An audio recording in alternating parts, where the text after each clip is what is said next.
Hi, my name is Sarah. I'm a student nurse. I'm going to be demonstrating today a postpartum assessment of a woman who just had a vaginal delivery. So first I'm going to start off by washing my hands and putting on gloves for this assessment because I'm going to be touching areas of the mom where the baby could either be touching or there could be some blood. So I don't want to pass any germs that way. So first I will introduce myself. So hi, my name is Sarah. I'm a student nurse and I'm going to be doing a postpartum assessment on you. This is just a standard postpartum assessment.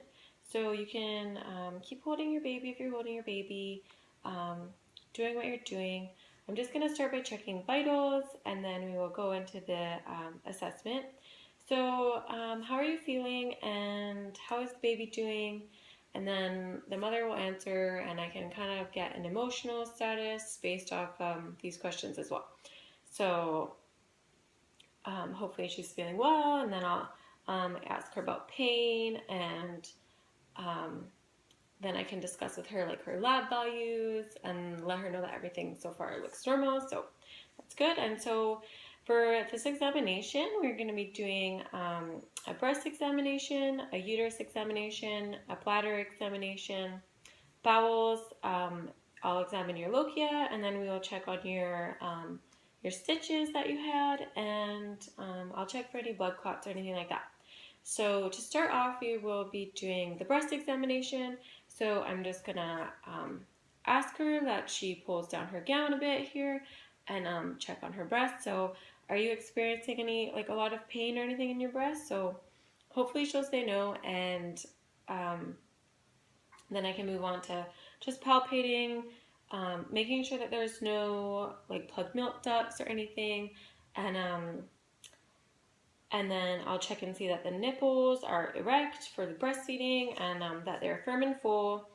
And I also want to check for like redness, any cracking of the nipples, and like bleeding or anything. And then I'll ask her how breastfeeding is going. So, and maybe when the last time was that she fed her baby. Next I'll move on to the uterus. So again, I'll have her cover herself, then cover her up, and then I'll pull her gown up from the bottom here, and I'll just want to try to find the top of the fundus, and usually it's just right below the umbilicus, and then every day you want it to be about 1 finger space lower below the belly button. And so yours is feeling a bit boggy here, so I'm just going to massage it a bit, make sure that we get it nice and firm. So if you're ever feeling your own, I'll show you how to do it. So you can just put your hands like this, right? And you feel right there. Okay, so then you just want to massage it for about a minute if it's ever feeling a little bit boggy. Good. Okay. So then I want to ask about voiding and her bladder, and so I want to make sure that she's going to the washroom about every 2 hours. If she has any concerns with using the washroom or if it's like painful or anything, then I'll discuss that with her. I also want her to be wiping from front to back, and I will provide her with a squirt bottle so that she can clean the perineum area really well, get some of the lochia off, and then that'll also help with having her stitches clean if she has any stitches. And then I will do a bowel assessment. So I'll listen to all 4 quadrants and ask her when her last bowel movement was, and if she's like passing gas, and if she has any concerns about passing a bowel movement, it's totally normal and that it won't hurt.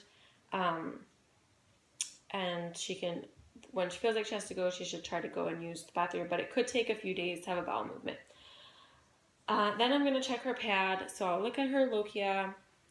You want it to be bright red at first, and then it'll go from to a brownish, a ruddy brownish or pinky brownish color, and then a yellowish color, and then it will be done.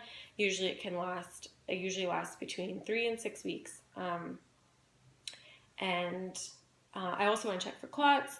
If she notices anything that's larger than the size of a toonie, then she should let me know so that I can check it out. So we want to ask them not to flush the toilet, or if it's in a pad, don't throw out the pad. Let us see it if she sees anything that's larger than the size of a toonie, so that we can make sure that it's not super hard. And then next I'll have her turn on her side so I can check her stitches. So I'm just going to have her turn her side here. I'm going to lift up the buttocks and check down there and make sure that everything looks okay and that there's no like hemorrhoids or anything on the buttocks. And then I'll ask her if she's has any concerns in that area, if there's any pain, and then we'll see what we can do about it. Then I'm going to have pulled on her gown again, and I'm going to have her, I'm going to help her lift her leg up, and then I'm going to push her knee back like this, and then we're going to check for any clots in her legs to make sure she's not having any blood clots. Ask also if she's having any like pain in her calf or anything, because that can be an indication, or if it's like really hot feeling. Then lastly, I want to do just another emotional status check. So I'm going to just ask her how she's feeling, how her support system is, how if she had any visitors, like how she's feeling about, like breastfeeding, and is she doing lots of skin to skin, and just see how her interaction is too with her baby to test for emotional status. Then I'll ask if she has any final questions for me, if she has any concerns, and I'll report anything that I find to the doctor. And that's my postpartum assessment.